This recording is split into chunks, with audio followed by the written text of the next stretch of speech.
Hey guys, remember last year when I got around to doing like 2 Christmas videos before actual Christmas? Well, guess what? This year I got around to 0 Christmas videos before Christmas because, I don't know, tons of excuses. Sorry, but I'm back. And I figured, well, I did watch a whole bunch of holiday specials in preparation for Xmas AF. But I never got around to actually releasing and filming and releasing any videos until actual Christmas time.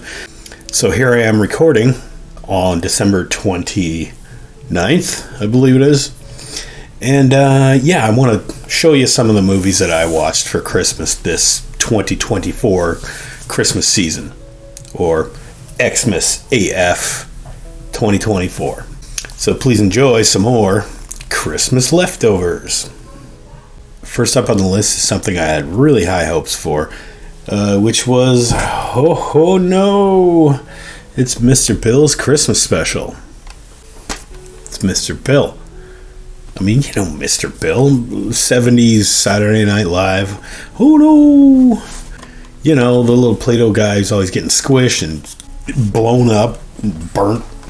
You know, all that stuff. It's a little Play-Doh guy. It's funny. Anyway, that's Mr. Bill. Mr. Bill has a family. He lives with his wife and his dog and his son. They all live together in a little house, surprisingly surrounded by snow somewhere in Los Angeles. Basically what this is, it's a new special made in like 1990s sometime. The tape says package design 1996. So, okay, this was made like 20 years after Mr. Bill was actually on Saturday Night Live. You know, it's not terrible, but it's so disappointing. I remember as a kid in the late 70s, early 80s, staying up super late to watch Mr. Bill on Saturday Night Live and watching every episode of Saturday Night Live, just hoping to see Mr. Bill. But it ain't the same, man. It's just, I don't know what, something's lost in translation. I mean, first of all, the stuff with Mr. Bill and his family sitting around the house. Mr. Hands shows up, of course. And there's some Sluggo stuff in there. That's all you would expect from Mr. Bill. But no, Father Guido Sarducci shows up, which is stupid, if you ask me. And I'm not sure if he's supposed to be really small and they're supposed to be really big, or if he's supposed to be really big and there's whatever, who cares? Anyway, the Father Guido Sarducci stuff is like, takes way too long to go by. It takes up this whole special is only it's only like 30 minutes long. And there's like 8 or 9 minutes is taken up with Father Guido Sarducci, a lukewarm, barely recognizable relic from the 1970s Saturday Night Live. I'm sorry. I always found the guy slightly amusing. Gotta reach 30 minutes somehow. Oh, and then in the middle of it, there's it's like a CGI animated, like super shitty, like primitive CGI, fully animated Mr. Bill short. It's like A Christmas Carol or whatever. Oh my god, it's embarrassingly bad. I was embarrassed for Mr. Bill. But yeah, the wasted time with Father Guido Sarducci, the crappy CGI thing in there, even the little bits of just like the modern Mr. Bill with his family and Mr. Hands and stuff. That's okay, but it's not that funny. The best part, and the one saving grace of this entire tape was, I don't know if that's included in the 30-minute runtime or not, but there's like the classic Mr. Bill Christmas episode, 1976 or something. That's funny. That's classic Mr. Bill. It's like, this came out in the 70s and people were like, what the fuck is this? We watched it in the 90s and it's like, there's way more extreme shit than this going on. And being a Mr. Bill fan, I can't fail this movie as a movie. But I can't give it any higher than, let's say, C+. If it wasn't for that classic episode at the very end, which is like 2 minutes long, this would be an F. Sorry, Mr. Bill. Oh no! Okay, this next one's probably going to be pretty quick. Yogi Bear's All-Star Comedy Christmas Caper. But this was made in like 1982.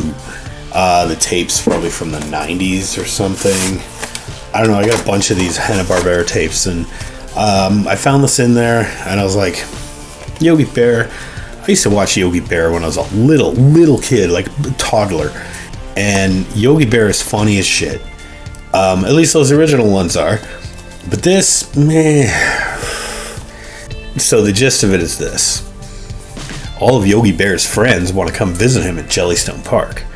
Unbeknownst to them, however, Yogi's like, well, I don't got nobody here. Let's go to the big city and celebrate Christmas, and maybe we'll run into our friends there. So he has no idea. Like, why would you, like, surprise visit somebody for Christmas? Like, not even check that they're there? That's so dumb. I mean, I guess maybe that kind of thing happened more often in 1982 without, like, text messages and stuff. But yeah, anyway, so it's a big mix-up.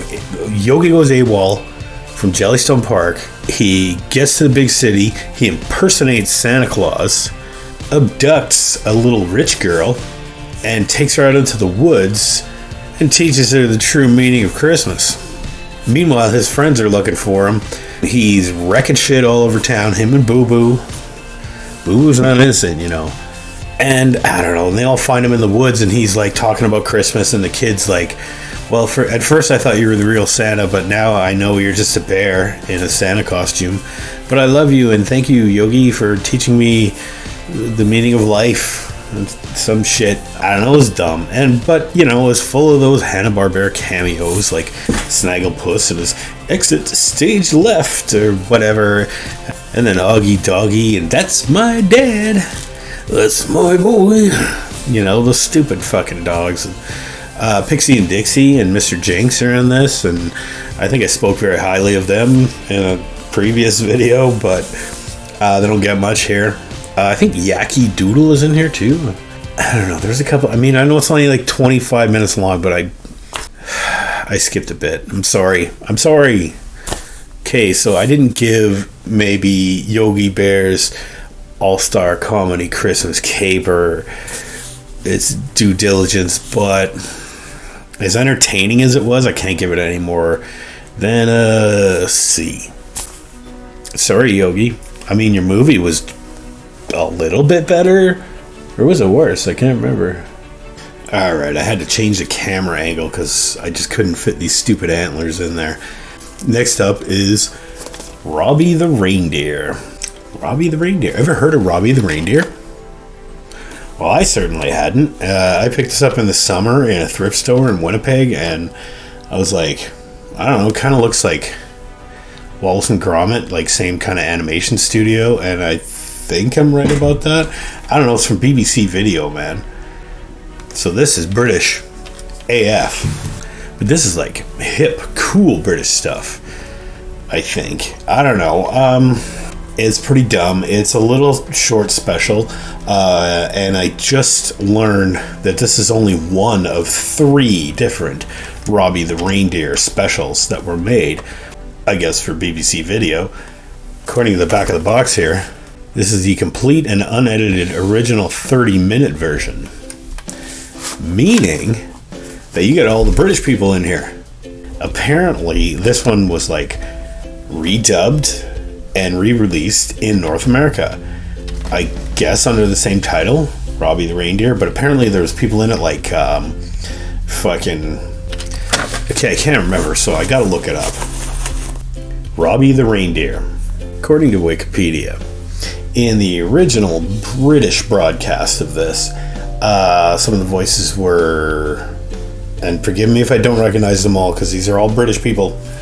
I'm Canadian, eh? You can't expect me to know all that shit. I don't know even who the Queen's family is. So you get Steve Coogan. I recognize that guy. I recognize his name. Ricky Tomlinson as Santa. The musician Seal plays a singing seal. I mean, because that's funny, right? And I'm looking for other ones, and like Paul Whitehouse. I think I've seen him in some stuff. I didn't know any of these people. I'm sorry. Steve Coogan is the only name that I recognize. Only because he's like a weird grumpy British guy and a bunch of stuff.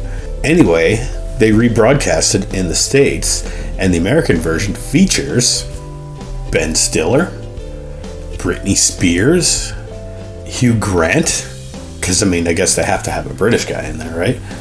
Brad Garrett, of course, who's in every CGI animated Disney thing ever, and Jerry Stiller, Ben Stiller's father. What did Ben Stiller just have like $2 million and he's like, hey, I watched this British thing and it was funny as hell. Well, let's buy it from them, make a whole bunch of money off of it, and put our own more American voices on there, because people aren't going to know who the fuck these people are, and they're not going to care. And we're way funnier. Whatever, I didn't see the American one, so I don't fucking know. Never mind all this Wikipedia research bullshit. Robbie the Reindeer, Hooves of Fire. Robbie the Reindeer is Rudolph's son, and he goes up to the North Pole, and he has to like audition to be on the sleigh team or whatever, and they have to. It's like the military almost. Like they take it that seriously, but like some of the reindeer are female and some of them are male. And Robbie the Reindeer, Rudolph's son, and Rudolph was already like a mere child when like Dasher, or what's his dad's name? Dancer or whatever, was fully grown. And then so you would think that like Vixen the reindeer would have been the same. Well, anyway, Rudolph's son, who, how many years younger would he have to be? Like, I don't know what the reproductive cycle of reindeer are, but he would have had to be like, good, like, I don't know, 5 to 10 years younger. And but he falls in love with Vixen, and Vixen the reindeer has like reindeer boobs. It's weird. It's like the way they're sculpted in clay and everything. It's like it's creepy looking, actually. I don't know the plot, the story. Okay, he just wants to join Santa's sleigh team and take his dad's place, I guess. But there's like Blitzen, who is like Vixen's partner. Yeah, he's played by an evil British guy, and basically plots to make Robbie the Reindeer fail in all the reindeer games and shit. So Robbie the Reindeer goes to this like old and crazy reindeer. His name is Jingle. Oh, it's so fucking dumb. It really is. But it's not terrible. I actually got a kick out of this. Like, part of the fun of watching this was like trying to, like, you got to think for a second to get all the jokes. It's because, like, you don't know British slang, and this is full of British slang, and I guess I see the point of remaking it, because there's a lot of shit that just, like, went way over my head, but I still found it fascinating and funny, and, I mean, it wasn't great, but it got quite a few laughs out of me. Just because it was so strange and so bizarre. I mean, you get, like, Santa rapping, and he's got, like, sunglasses on, big bling and all that shit, and the reindeers are like smoking and playing pool and drinking and stuff. And I mean, it is still made for kids, but it's made for hip British kids. I will give Robbie the Reindeer a B-.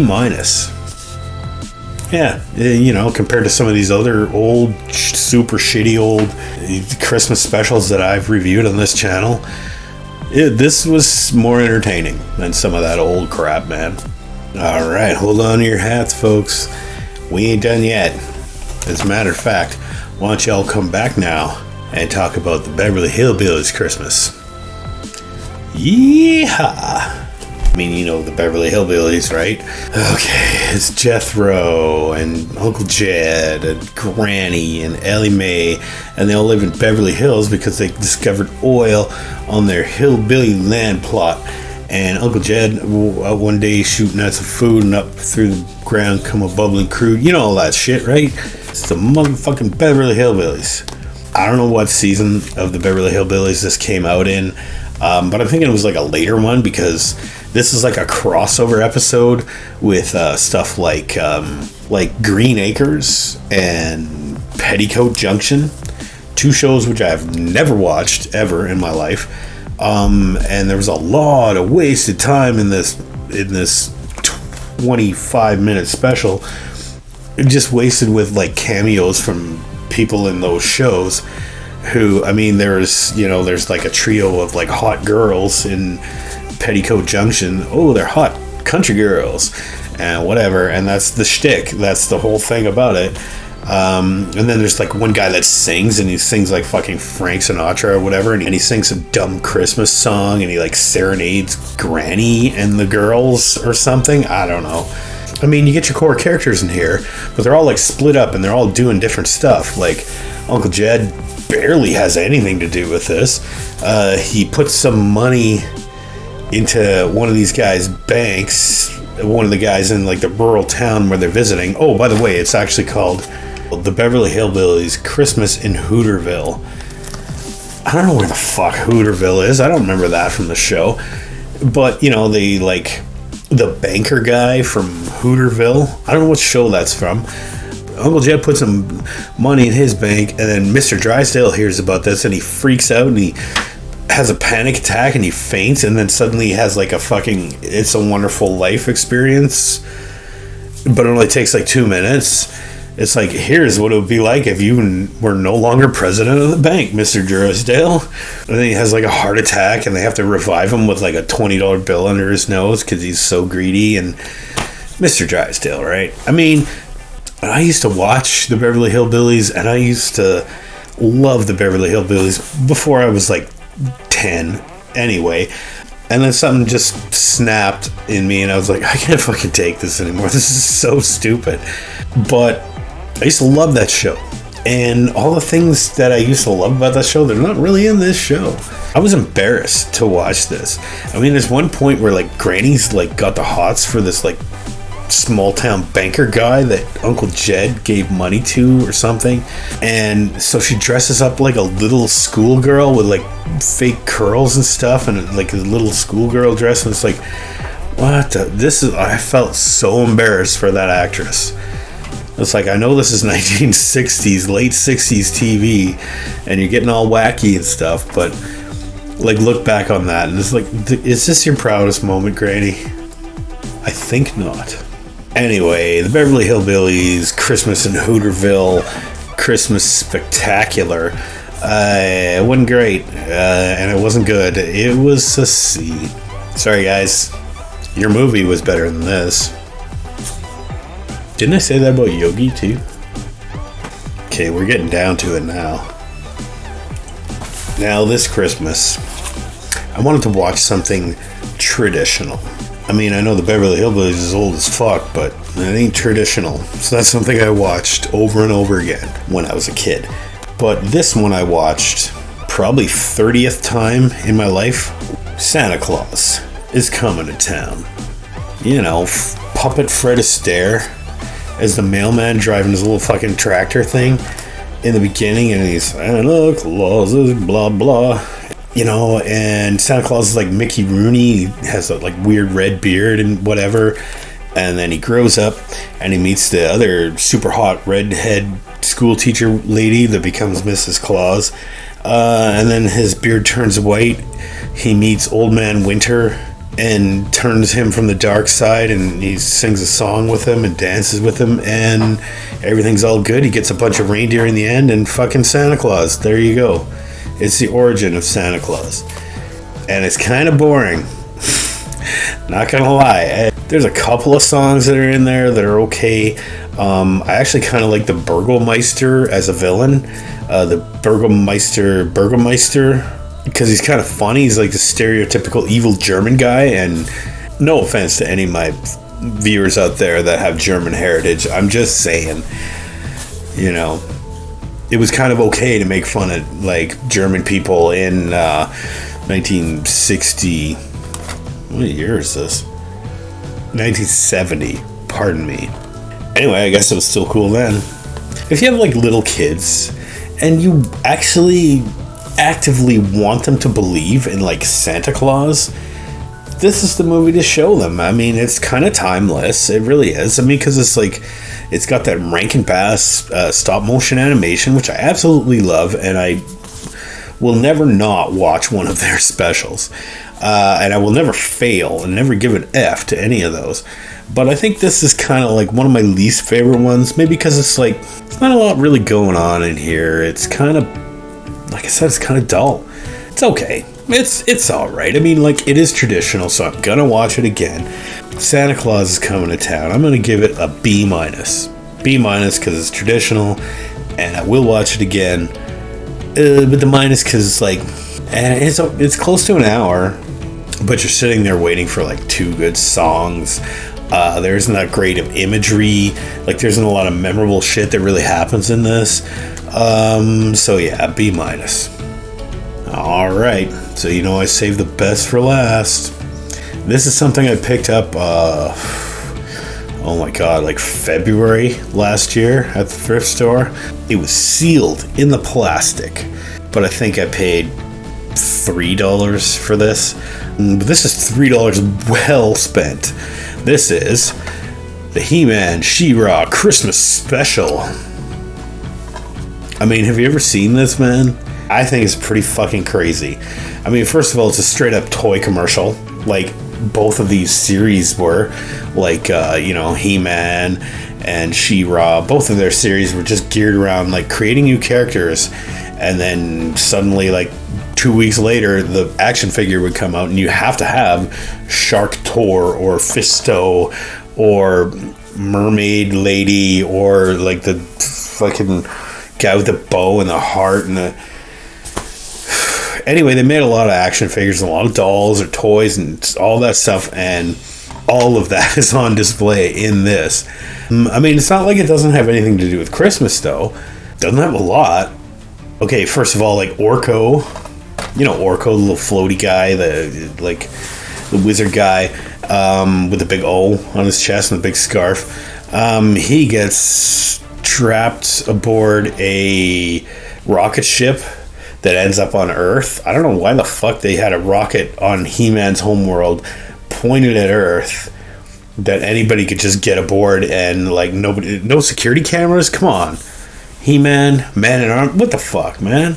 Anyway, so Orko gets launched to Earth, and he like ends up there, and apparently like abducts these 2 kids as they're like sledding or something, or he apparently saves their lives, and then abducts them and takes them aboard his alien spacecraft, which gets sucked into the neutral zone or the forbidden zone or the Bifrost or whatever the fuck. But they end up like back in like He-Man's universe, which I didn't know this, but there's like 2 different planets. There's Eternia and Etheria.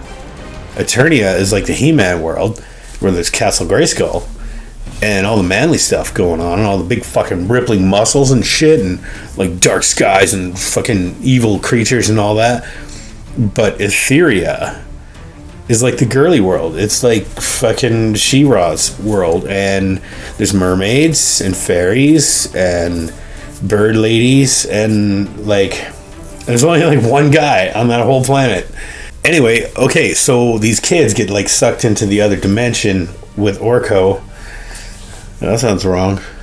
And then there's like Skeletor, who's the bad guy from the He-Man series, and Hordak, who's the bad guy from the She-Ra series. Both of those guys are summoned to meet the Horde Prime, who I guess is like supposed to be the ultimate evil, like Satan or Palpatine or Order 66 or whatever. But he summons them there and says, Skeletor and Hordak, both you guys, I want you to go get those kids from Earth for some fucking reason. Because apparently he's worried they're going to spread Christmas cheer into the worlds of Eternia and Etheria. And, okay, so Skeletor's on the case, and Hordak's on the case, and they got all their henchmen and all the fucking funny guys, and they got the 2-headed guy and the lobster crab guy.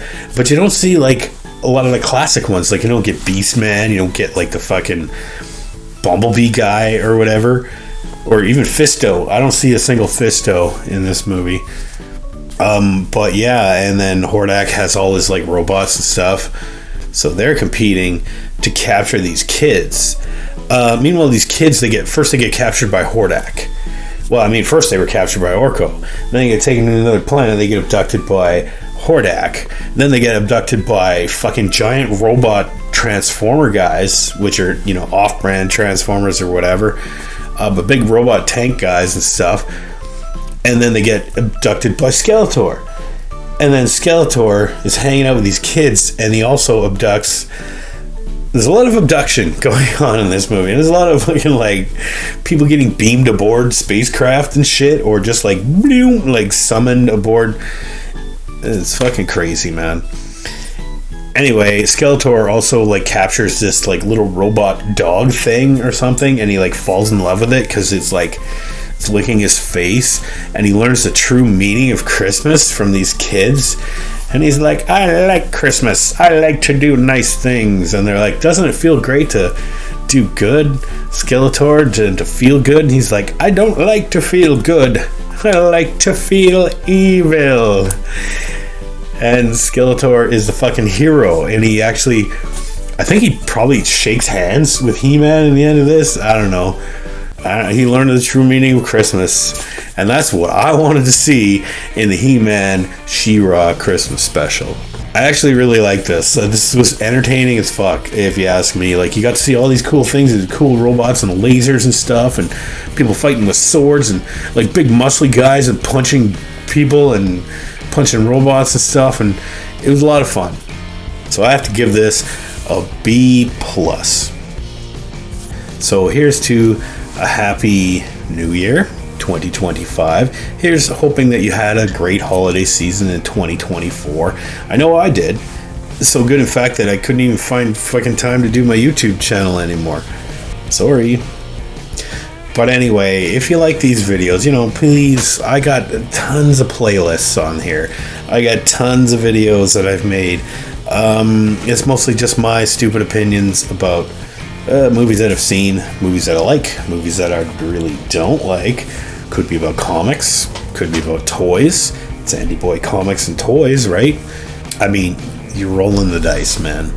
It's a random kind of goofy channel that I do in my spare time. I hope that somebody out there appreciates it. May the force be with you, and have a good one, everybody. Oh, and Merry Christmas.